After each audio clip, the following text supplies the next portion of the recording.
সামাজিক যোগাযোগ মাধ্যমে ভাইরাল হওয়া পোস্টে চাঞ্চল্যকর দাবি। বৈষম্য বিরোধী ছাত্র আন্দোলনের নেতার বিরুদ্ধে চাঁদাবাজির অভিযোগ।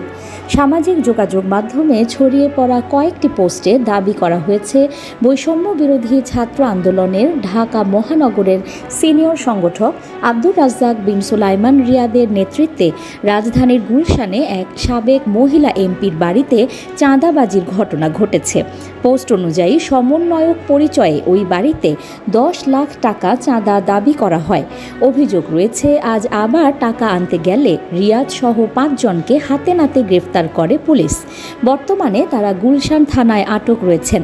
ঘটনাটি ঘিরে সামাজিক যোগাযোগ মাধ্যমে ব্যাপক আলোচনা শুরু হয়েছে। ইতোমধ্যে ঘটনার সঙ্গে সম্পৃক্ত একাধিক সিসিটিভি ফুটেজ ভাইরাল হয়েছে। তবে এসব পোস্টে উল্লিখিত অভিযোগের সত্যতা এখনও নিশ্চিত হওয়া যায়নি। নিউজ ডেস্ক, সংযুক্ত।